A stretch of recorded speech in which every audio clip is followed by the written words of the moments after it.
Hello students, basic concept of chemistry की next class में आपका स्वागत है। और आज मेरा नया टॉपिक है पीरियोडिक टेबल। और ये मैं लेके आया हूँ periodic table for class 8, 9th and 10th। ये मैंने स्पेशली हाईलाइट क्यों किया है, क्योंकि 8, 9, 10 क्लासेस के लिए पीरियोडिक टेबल में हाइड्रोजन से कैल्शियम तक एलिमेंट्स को लर्न करना, उनका atomic number, atomic mass learn करना से काम चल जाता है। 11th 12th में हमें इस पीरियोडिक टेबल को और डिटेल में पढ़ना होता है। ठीक है, सबसे पहले बात करें कि पीरियोडिक टेबल किसने बनाया है। तो पीरियोडिक टेबल को बनाया मेंडलीफ ने, और इसके बाद जो हेनरी मोसले हैं उन्होंने इस पीरियोडिक टेबल को मॉडिफाइड किया, जिसे आज हम मॉडर्न पीरियोडिक टेबल के नाम से जानते हैं। Mendeleev periodic table and modern periodic table में क्या अंतर है? तो मेंडलीफ पीरियोडिक टेबल में मेंडलीफ ने अपना periodic table according to atomic mass arrange किया एलिमेंट्स को, और हेनरी मोसले ने जो मॉडर्न पीरियोडिक टेबल है इसमें अपनी पीरियोडिक टेबल को एटॉमिक नंबर के अकॉर्डिंग अरेंज किया। क्लियर? अब मैं इस पीरियोडिक टेबल को डिस्कस करता हूँ। देखिए, सबसे पहले तो मैंने यहाँ कुछ सिंबल लिख रखा है ZXA। इसमें A का मतलब यहाँ नोट किया एटॉमिक मास, X का मतलब कोई भी एक एलिमेंट, और Z means atomic number. Clear? Atomic number, atomic mass के बारे में मैं लास्ट क्लासेस में डिस्कस कर चुका हूँ। एटॉमिक नंबर क्या होता है? एटॉमिक नंबर हमने बात की थी कि किसी भी एटम के अंदर पाए जाने वाले टोटल नंबर ऑफ प्रोटॉन्स और total number of electrons, means protons और इलेक्ट्रॉन्स का नंबर एटॉमिक नंबर कहलाता है। एटॉमिक मास क्या कहलाता है? Atomic mass it is the sum of protons plus neutrons. Protons plus neutrons का एडिशन एटॉमिक मास हम बोलते हैं। क्लियर? यहां देखिए, पीरियोडिक टेबल के लिए जो ग्रुप्स की स्टडी की जाती है, groups means up to down, जो वर्टिकल लाइन हमें दिखाई दे रही है। Periods means left to right, means horizontal line. Modern periodic table में टोटल नंबर ऑफ ग्रुप्स 18 होते हैं, और टोटल नंबर ऑफ पीरियड्स जो हॉरिजॉन्टल लाइंस हैं वो कितना दिखाई दे रहा है? 7। तो 7 पीरियड्स एंड 18th ग्रुप। पर यहाँ आपको भी 18 ग्रुप नजर नहीं आ रहे हैं। 11th 12th के लिए जब हम पढ़ाते हैं तो कहीं ना कहीं 2nd से लेके 13 तक, मीन्स स्कैंडियम से लेके जिंक तक 12 ग्रुप और होते हैं, जो कि मैंने यहाँ नहीं दिखाए। क्लियर? तो सबसे पहले देखिए 8, 9, 10 क्लासेस के लिए हमें कैल्शियम तक कैसे याद करना है, कैसे समझना है, वो थोड़ा सा यहाँ देखिए। सबसे पहले हम एलिमेंट के नाम यहाँ आना चाहिए। तो first element is hydrogen, then second is helium, third element is lithium, then beryllium, boron, carbon, nitrogen, oxygen, fluorine, neon, sodium, magnesium, aluminium, silicon, phosphorus, sulphur, chlorine, argon, potassium and calcium. Clear? अब इनको learn करने का कुछ तरीका भी है। First line में मुझे 2 एलिमेंट नजर आ रहे हैं, मीन्स पीरियड में, फर्स्ट पीरियड में 2 element hydrogen and helium easily learn हो जाते हैं। सेकंड लाइन में मुझे 8 एलिमेंट यहाँ नजर आ रहे हैं। इनको लर्न करने का तरीका, कुछ स्टूडेंट्स नाम से याद करते हैं, कुछ सिंबल से भी याद कर सकते हैं। सिंबल से लर्न करना आसान होता है, जैसे मैं आपको एक्सप्लेन कर रहा हूँ। LIBBCNOFNE, इसे 3-4 बार रिपीट करिए तो ये चीज़ परमानेंटली आपकी मेमोरी में आ जाएगी। LIBBCNOFNE, LIBBCNOFNE। Clear? Third period में एलिमेंट्स मुझे नजर आ रहे हैं यहाँ, तो इनको मैं किस तरीके से बोलूंगा? NaMgAl SiPsClAr, NaMgAl SiPsClAr, NaMgAl SiPsClAr। Clear? Last जो पीरियड है यहाँ, फोर्थ पीरियड, और इसमें आपको केवल ये दो एलिमेंट नजर आ रहे हैं, potassium and calcium. 8, 9, 10th classes तक अगर हम इतने एलिमेंट्स को भी लर्न करते हैं तो अभी काम हो जाता है। 11, 12th क्लासेस के लिए बाकायदा हमें सारे ग्रुप्स के एलिमेंट्स कुछ तरीके से है इसको लर्न करना होता है, जैसे hydrogen, lithium, sodium, potassium, rubidium, caesium, francium, beryllium, magnesium, calcium, strontium, barium, radium. इस तरीके से हम लोग आगे पढ़ते जाते हैं। Helium, neon, argon, krypton, xenon, radon. यहाँ देखिए फ्लोरीन, क्लोरीन, ब्रोमीन, आर्ग है ना, आयोडीन एंड एस्टाटीन। बाकी सारे एलिमेंट्स को भी लर्न करना होता है, रिक्वायरमेंट के अकॉर्डिंग आप उसे लर्न करते हैं। आगे देखिए, अब मैंने यहाँ नंबर नोट किया हुआ है ब्लैक कलर से, तो ब्लैक कलर से जो नंबर नोट किया है वो एटॉमिक नंबर। एटॉमिक नंबर हम पहले भी डिस्कस कर चुके हैं, ये कहीं ना कहीं एलिमेंट की पीरियोडिक टेबल में पोजीशन को भी बताता है। 1 फर्स्ट पोजीशन पर hydrogen, 2 helium, third position third element clear lithium. ये यहाँ 4 नजर आ रहा है लेकिन ये इसका ग्रुप क्या है, सेकंड। तो कहीं ना कहीं अगर हम इसका इलेक्ट्रॉनिक कॉन्फ़िगरेशन देखें 2,2 तो आउटर मोस्ट ऑर्बिट में 2 इलेक्ट्रॉन, तो ये सेकंड ग्रुप में जाएगा। 5 को हम लिखते हैं 2,3, तो ओल्ड कॉन्सेप्ट के अकॉर्डिंग ये थर्ड ए ग्रुप था, पर अब हम इसे क्या बोलते हैं, 13th ग्रुप। 6 जो नजर आ रहा है तो बेसिकली आप डायरेक्ट यहाँ से समझ सकते हैं कि इसके फर्स्ट ऑर्बिट में 2, सेकंड में 4 इलेक्ट्रॉन, तो 4 मीन्स क्या होगा ये 14 group. 2,5 15 group, 2,6 16 group, 2,7 17 group, 2,8 last में 8 आएगा तो 18 ग्रुप। क्लियर। इसका मतलब मुझे इलेक्ट्रॉनिक कॉन्फ़िगरेशन भी अगर नोट करूं तो ग्रुप निकाल सकते हैं आप। 3 को मैं लिखूं 2,1 तो first group, 4 means 2,2 second group, 5 means 2,3। तो मैंने बात की कि जो हमारा थर्ड ग्रुप है, पहले से जो थर्ड ए बोला करते थे, अब हम मॉडर्न पीरियोडिक टेबल में से 13th ग्रुप बोलते हैं। 6 का मतलब मैं क्या बोल रहा हूँ, 2,4 14 ग्रुप, 2,5 15 ग्रुप, 2,6 16 ग्रुप, 2,7 17 ग्रुप और 2,8 जो 8th ए ग्रुप था वो उसे 18 ग्रुप बोला करता है। क्लियर।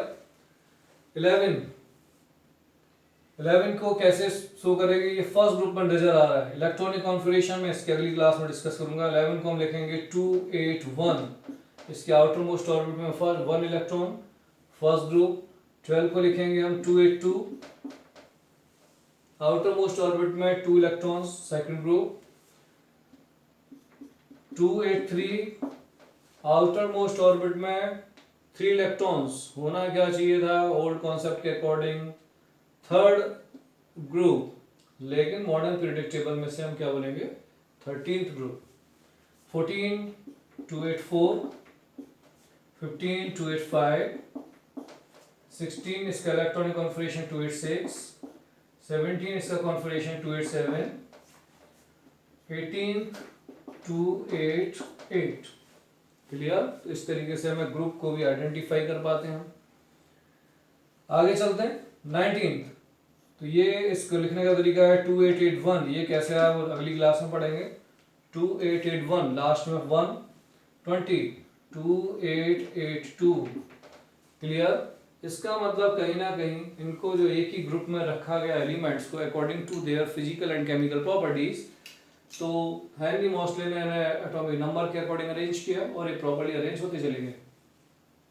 एटॉमिक मास के अकॉर्डिंग कहीं ना कहीं एक ही एलिमेंट्स के एक से आइसोटोप्स होते हैं, तो आइसोटोप्स के अकॉर्डिंग जैसे 6C12, 6C13, 6C14, क्लोरीन के 3 आइसोटोप नजर आ रहे हैं और तीनों के एटॉमिक मास कैसे हैं, डिफरेंट हैं।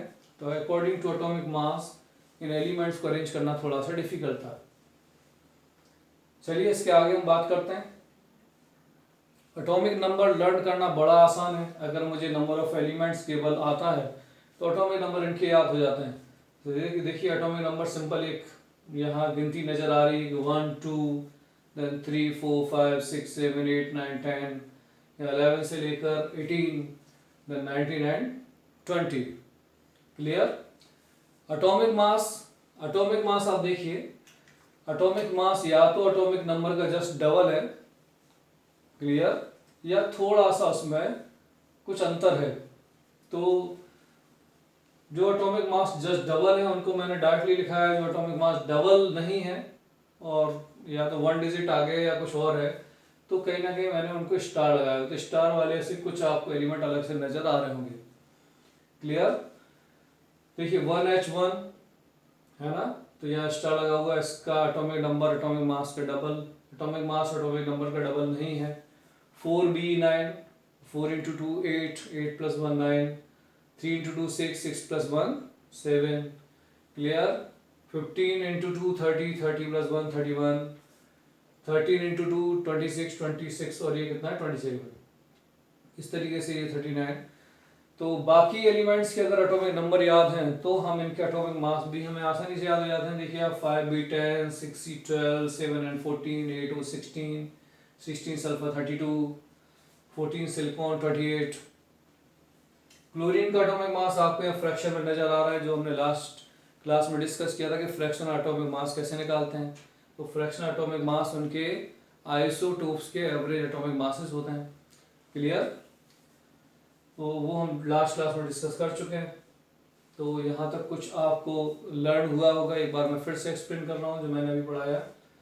पीरियोडिक टेबल के लिए ये जो Z एक्सिस है इसका मतलब एटॉमिक मास, एलिमेंट और एटॉमिक नंबर। एटॉमिक नंबर क्या बता रहे हैं? एटॉमिक नंबर किसी भी एलिमेंट का ग्रुप में पोजीशन बता रहे हैं। एक रैंडमली लेते हैं, सपोज दैट मैंने बात की सिलिकॉन, अगर मुझे एटॉमिक नंबर पता है 14 और मुझे कॉन्फ़िगरेशन भी आता है 284, तो मैं बोल सकता हूँ ये 14 ग्रुप का एलिमेंट है। और देखिए इसका डिवीजन कितनी बार हुआ है, 1 2 3, 3 बार ये स्प्लिट हुआ है। तो कहीं ना कहीं देखिए first period, second period and third period element है। फिर से कुछ और एग्जांपल लेते हैं। सपोज दैट मैंने बात की ऑक्सीनेट 2,6, आउटर मोस्ट ऑर्बिट में कितना इलेक्ट्रॉन 6, तो ग्रुप क्या हुआ इसका 16। इसका इलेक्ट्रॉनिक कॉन्फ़िगरेशन में कितनी बार स्प्लिट हुआ, केवल 2 टाइम्स। इसका मतलब है ये मुझे फर्स्ट पीरियड देन कहाँ नजर आएगा, सेकंड पीरियड। तो oxygen is second period and 16th group element. जैसे हमारे घर का एक एड्रेस होता है, ठीक है, इसी तरीके से एलिमेंट का ये एक एड्रेस आप मान सकते हैं। क्लियर, तो सभी स्टूडेंट्स को हाइड्रोजन से लेकर कैल्शियम तक एलिमेंट्स के आपको एटॉमिक नंबर, एटॉमिक मासेस और उनका इस तरीके से ग्रुप ऑफ पीरियड में एक सीक्वेंस आपको आना चाहिए। क्लियर, जैसे एक बार फिर से अगर बात करूँ फर्स्ट पीरियड में hydrogen and helium, second period में कैसे याद करना है, LiBbCnOFne, थर्ड पीरियड में कैसे याद करना है, NaMgAlSiPsClAr, और फोर्थ पीरियड में यहाँ केवल 2 ही एलिमेंट्स हैं, potassium and calcium. Atomic number को लर्न करने का एक और तरीका है, जैसे केमिस्ट्री में मैजिक नंबर के नाम से जानते हैं। ये होता है 2 8 8 18 18 32। तो अगर मुझे किसी एक एलिमेंट का भी एटॉमिक नंबर याद है तो मैं अगर इसमें 2 8 8 18 18 32 ऐड करता जाऊं तो मुझे पूरे एलिमेंट्स के, एक ग्रुप के सभी एलिमेंट्स के एटॉमिक नंबर यहाँ से निकल के आ जाते हैं। जैसे हाइड्रोजन का एटॉमिक नंबर 1, तो 1 + 2 3, 3 + 8 11, 11 + 8 19। अब 19 में अगर 18 जुड़े तो रुबिडियम, इसका एटॉमिक नंबर कितना होगा 37। रुबिडियम 37 में फिर से 18 में जोड़ूं तो सीजियम का एटॉमिक नंबर कितना होगा 55, और सीजियम 55 में ये 32 में ऐड करूं तो फ्रांसियम का एटॉमिक नंबर निकल के आएगा 87। Clear, hydrogen 1 + 2 3, 3 + 8 11, 11 + 8 19, 19 + 18 37, 37 + 18 55, 55 + 32 87। अगर मुझे फर्स्ट ग्रुप के एलिमेंट्स के एटॉमिक नंबर याद है तो उनके जो पड़ोसी हैं, उनके बगल वाले एलिमेंट्स हैं, तो देखिए उनके एटॉमिक नंबर तो इजीली 3 है तो 4 है, सोडियम 11 है तो 12 है, 19 है तो 20 है। अदरवाइज अगर मैं 4 में 8 ऐड करूं, अब 2 ऐड क्यों नहीं किया, 2 ऐड हमेशा करना होता है फर्स्ट ग्रुप से, क्लियर, फर्स्ट पीरियड से। अब तो फर्स्ट पीरियड है नहीं, सेकंड पीरियड का एलिमेंट है। तो देखिए 4 + 8 12, 12 + 8 20। अब 20 में आप फिर से क्या करिए 18 ऐड करेंगे। तो रूबिडियम 37 के पड़ोसी क्या होंगे, कैल्शियम का बेरियम, बेरियम 38, स्ट्रोंशियम ये 55 है तो ये 56 होगा, और रेडियम अगर 87 है तो ये 88 होगा। इस तरीके से भी हम एटॉमिक नंबर को आइडेंटिफाई कर पाते हैं। क्लियर? आप बाकी एलिमेंट्स के लिए भी ट्राई कर सकते हैं। हीलियम 2 + 8 10, 10 + 8 18। अगला एलिमेंट का एटॉमिक नंबर क्या होगा, तो krypton atomic number 36, xenon atomic number 54 और रेडॉन एटॉमिक नंबर 86। इस मैजिक नंबर से आप एलिमेंट्स के एटॉमिक नंबर को कैलकुलेट कर सकते हैं। क्लियर? तो कुछ क्लियर हुआ होगा, आपको समझ में आया होगा, और ये इजीएस्ट वे है पीरियोडिक टेबल को लर्न करने का। उसको 1-2 बार प्रैक्टिस करिए तो जरूर आएगा। और इसके आगे नेक्स्ट टॉपिक में कंटिन्यू करता हूँ, तब तक आप इसे नोट करिए। ओके।